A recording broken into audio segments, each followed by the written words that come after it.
अस्सलाम वालेकुम students, welcome to bio with Aneela. Class 9 का टॉपिक जो मेरी इस वीडियो में डिस्कस करने लगे हैं वो बेसिकली हम ये देखने लगे हैं कि फर्टिलाइज़र्स का एनवायरनमेंट के ऊपर क्या नुकसान होता है। फर्टिलाइज़र्स के बारे में हम लोग पढ़ के आए हैं कि वो तमाम केमिकल्स जिनको सॉइल में ऐड किया जाता है ताकि मिट्टी की ज़रखेज़ी को बढ़ाया जा सके, फसल की ग्रोथ अच्छी हो, उसको कहा जाता है फर्टिलाइज़र। फर्टिलाइज़र्स हम लोग डिस्कस करके हैं कि ये दो तरह के होते हैं, ऑर्गेनिक और इनऑर्गेनिक। इनऑर्गेनिक फर्टिलाइज़र्स वो फर्टिलाइज़र्स जो कि आमतौर पे आर्टिफिशियली तैयार किए जाते हैं लेबॉर्ट्रीज़ वगैरह में, ठीक है। और आपको पूरी इनकी बोरियां जो होती हैं वो मैसर होती हैं जो कि फिर फसलों में डाली जाती हैं। और एक होते हैं ऑर्गेनिक जो कि कुदरती खादें होती हैं जिसमें कि डंग वगैरह, गोबर वगैरह आ जाते हैं और फिर पौधों के पत्ते आ जाते हैं जिनको मैन्योर और कंपोस्ट कहा जाता है। आज हम लोगों ने ये देखना है कि इन फर्टिलाइज़र्स के नुकसान क्या हैं। स्टार्ट करते हैं, बिस्मिल्लाहिर्रहमानिर्रहीम। बेसिकली बेटा जी, जो फर्टिलाइज़र जिनका सबसे ज़्यादा जो नुकसान है वो इनऑर्गेनिक फर्टिलाइज़र्स हैं जो कि आर्टिफिशियली तैयार किए जाते हैं लेबॉर्ट्रीज़ में। ये जो इनऑर्गेनिक फर्टिलाइज़र्स होते हैं अक्सर आपने देखा होगा ऐड वगैरह में कि वाइट से पाउडर होता है, जैसे कि शुगर के क्रिस्टल्स होते हैं उनसे थोड़े से बड़े क्रिस्टल्स होते हैं, बॉल की सूरत में होते हैं। तो जब आप ये फर्टिलाइज़र्स मिट्टी में ऐड करते हो तो इनकी जो सॉइल के अंदर जो एयर होती है वो कम हो जाती है, क्योंकि एयर की बजाय क्या आ जाते हैं, ये फर्टिलाइज़र्स जो होते हैं वो बहुत ज़्यादा जो होते हैं वो आ जाते हैं। तो जो मिट्टी के एयर होल्डिंग कैपेसिटी है वो बेसिकली जो होती है वो कम होना शुरू हो जाती है आहिस्ता आहिस्ता। और ये जो इनऑर्गेनिक फर्टिलाइज़र्स होते हैं बेसिकली इनसे सबसे जो बड़ा मसला होता है बेसिकली बेटा जी वो यूट्रोफिकेशन का। आपकी बुक में भी मेंशन है यूट्रोफिकेशन। वैसे यूट्रोफिकेशन का मतलब होता है कि पानी में कुछ केमिकल्स का ज़्यादा हो जाना, और वो दो केमिकल्स कौन से हैं, एक है जी नाइट्रोजन और एक है फॉस्फोरस। जब पानी के अंदर नाइट्रोजन और फॉस्फोरस की ज़्यादती हो जाती है तो ऑटोमेटिकली ये जो पानी होता है ये फिर जब नदी नालों में जाता है, रिवर और लेक्स में जाता है, तो वहाँ पर जाके ये क्या करता है एल्गल ब्लूम कर देता है। एल्गल ब्लूम क्या चीज़ होती है ये आपकी बुक में मेंशन नहीं है, मैं एक एक्स्ट्रा बात बता रही हूँ। आप लोगों ने अक्सर देखा होगा जहाँ पर पानी खड़ा होता है वहाँ पे उसके ऊपर सतह पे ग्रीन कलर की काई की लेयर आ जाती है। ये बेसिकली होता है कि यूट्रोफिकेशन की वजह से पानी में नाइट्रोजन और फॉस्फेट की वजह से एल्गी की ग्रोथ बहुत ज़्यादा हो जाती है, जिसकी वजह से ये होता है अक्सर बेसिकली बेटा जी कि सूरज की रोशनी जो होती है ये अगर हमारे पास वाटर है तो इसके ऊपर पूरी की पूरी पानी के ऊपर एक लेयर आ गया तो सनलाइट सही तरीके से नीचे नहीं पहुंच पाती, जिसकी वजह से पानी में मौजूद जो प्लांट्स होते हैं उनकी फिर फोटोसिंथेसिस का प्रोसेस नहीं होगा। तो जब फोटोसिंथेसिस नहीं होगी तो फिर फिश सर्वाइव नहीं करेंगे, क्योंकि फोटोसिंथेसिस के नतीजे में ही ऑक्सीजन बन रही होती है, ठीक है। तो यूट्रोफिकेशन का मतलब होता है कि पानी के अंदर केमिकल्स बहुत ज़्यादा हो जाते हैं।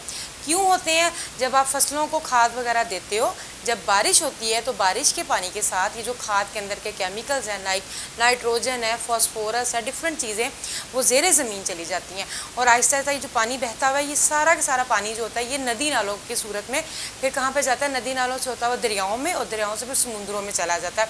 तो आप ये समझिए कि फर्टिलाइज़र्स की वजह से ओवरऑल वाटर पोल्यूशन बहुत ज़्यादा हो रही है, ठीक है। एक तो यूट्रोफिकेशन का प्रोसेस बहुत ज़्यादा हो रहा है, उसके बाद ये जो नाइट्रोजन फर्टिलाइज़र जब आप ज़मीन में ऐड करते हो, ऐसे तमाम खादें जिसमें नाइट्रोजन होता है, अमोनिया वगैरह होता है, तो ये एक गैस भी रिलीज़ करता है ज़्यादातर जिसको हम लोग कहते हैं ग्रीन हाउस गैस। अब ग्रीन हाउस गैस क्या है इसका मैं बताती हूँ। वो है हमारे पास नाइट्रस ऑक्साइड। ये जो गैस होती है ये आपके एटमॉस्फेयर में जाके पोल्यूशन कॉज करती है। ग्रीन हाउस अफेक्ट क्या है बेसिकली बेटा, इस टॉपिक में याद करने वाला कम है मगर समझाने वाला ज़्यादा है। आप लोगों ने देखा होगा कि अक्सर आप लोग नर्सरीज़ वगैरह में जाओ तो वहाँ पे उन्होंने एक ग्लास का शीशे का जो होता है वो हाउस बनाया होता है, उसके अंदर प्लांट्स को रखा होता है और आप बाहर अगर ठंड से अंदर जाओ तो आपको गर्मी फील होती है। वो ग्रीन हाउस होता है बेसिकली। उसमें क्या होता है कि ये ग्रीन हाउस होता है, उसके अंदर प्लांट्स वगैरह मौजूद होते हैं। सूरज की रोशनी जब अंदर आती है तो उसकी जो स्ट्रॉन्ग रेज होती हैं वो इस ग्लास की वजह से बाहर नहीं जा पाती और अंदर का टेम्परेचर जो होता है वो हाई हो जाता है। तो आप ऐसे प्लांट्स भी ग्रो करवा सकते हो सर्दियों में जो कि गर्मियों वाले होते हैं, क्योंकि ग्रीन हाउस के अंदर उसका टेम्परेचर जो होता है वो ज़्यादा होता है। अब यही अफेक्ट हमारे ज़मीन का भी है कि हमारी जो ज़मीन है इसके इर्द गिर्द डिफरेंट गैसेस का एक हाला बन गया, जिसमें कि नाइट्रस ऑक्साइड एक ग्रीन हाउस गैस है। सूरज की रेज जब ज़मीन से टकरा के वापस जाने चाहती हैं तो वो नहीं जा पाती बेसिकली बेटा, और वो ओवरऑल हमारा ज़मीन का टेम्परेचर बढ़ा रही हैं। तो कहाँ आपने खाद डाली है और कहाँ उससे वो ग्रीन हाउस गैस जो रिलीज़ हुई है उसने एनवायरनमेंट के गिर्द एक हाला बनाया है, जिसकी वजह से क्या होता है कि ओवरऑल ज़मीन का टेम्परेचर बहुत बढ़ रहा है। और अल्टीमेटली आप लोगों ने हर न्यूज़ में, डिफरेंट मूवीज़ में देखा होगा, ग्लोबल वार्मिंग बहुत ज़्यादा हो रही है, ओवरऑल ज़मीन का टेम्परेचर बढ़ रहा है, वो इसी वजह से बढ़ रहा है। लास्ट भी कुछ दिनों पहले भी हमारे इधर पाकिस्तान में किसी एरिया में ग्लोबल वार्मिंग की वजह से ग्लेशियर मेल्ट हो गया पूरा के पूरा, इतना ज़मीन का टेम्परेचर बढ़ा है कि ग्लेशियर मेल्ट हुआ है, जिसकी वजह से पूरी के पूरे वो जो रिवर को बहा के अपने साथ ले गया। तो ये ह्यूमन एक्टिविटी की वजह से ही ज़मीन का टेम्परेचर बढ़ रहा है। तो हम लोगों ने क्या पढ़ा है कि सबसे पहले जो फर्टिलाइजर्स हैं, इनऑर्गेनिक फर्टिलाइजर्स की वजह से यूट्रोफिकेशन बहुत ज़्यादा हो रही है, पानी के अंदर नाइट्रोजन और फॉस्फोरस बहुत ज़्यादा हो रहे हैं। इसके अलावा नाइट्रोजन, नाइट्रस ऑक्साइड जैसी ग्रीन हाउस गैसेज जो है वो रिलीज़ हो रही हैं। अमोनिया जैसी जो डिफरेंट केमिकल, अमोनिया भी जो है हमारे पास, ये भी ग्रीन हाउस गैस है, या ये कह लीजिए कि ये भी फर्टिलाइज़र है बेसिकली। अमोनिया जो है, जब ये फर्टिलाइज़र ज़मीन में डाला जाता है तो ये ज़मीन की एसिडिटी को बहुत ज़्यादा बढ़ा देता है। अमोनिया जो है जब ये खाद की सूरत में डाला जाता है सॉइल के अंदर, तो ये सॉइल की एसिडिटी को बहुत ज़्यादा बढ़ा देता है, जो कि अनफिट हो जाती है फॉर द प्लांट्स। और जब सॉइल की एसिडिटी बढ़ती है तो बेसिकली बेटा वो तमाम कीड़े जो कि फसलों पे अटैक करते हैं, जिनको पेस्ट कहा जाता है, वो उनकी अफजाइश बढ़ना शुरू हो जाती है, उनका रिप्रोडक्शन रेट ज़्यादा हो जाता है। अपनी तरफ से तो आप खाद डाल रहे हैं, फसल अच्छी होगी, मगर उसकी वजह से वो तमाम कीड़े जो कि फसल पे अटैक करते हैं, पत्ते खा जाते हैं, पूरी पूरी फसलों को नुकसान हो जाता है, तो उनकी अफजाइश जो होती है वो ज़्यादा होना शुरू हो जाती है।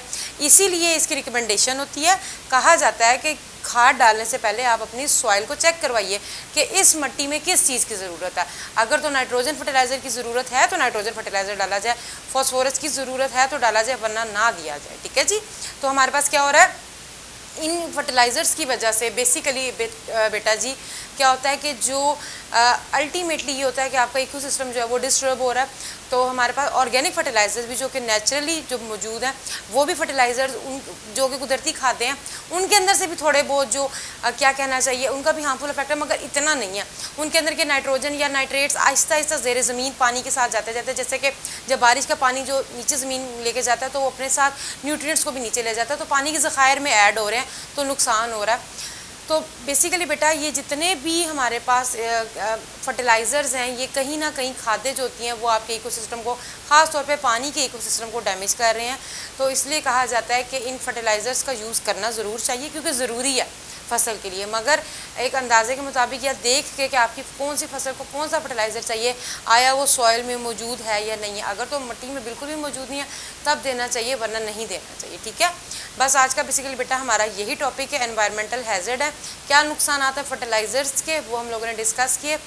जब पेपर पॉइंट ऑफ व्यू आता है तो पहले फर्टिलाइजर्स की डेफिनेशन आ जाएगी, ऑर्गेनिक और इनऑर्गेनिक, फिर इनका जो होता है वो एनवायरमेंटल हैज़र्ड। 10 मार्क्स का ये लॉन्ग क्वेश्चन आ सकता है। आई होप कि आप लोगों को आज का टॉपिक समझ आ गया होगा। नेक्स्ट वीडियो तक के लिए अल्लाह हाफिज़, दुआ में याद रखिएगा।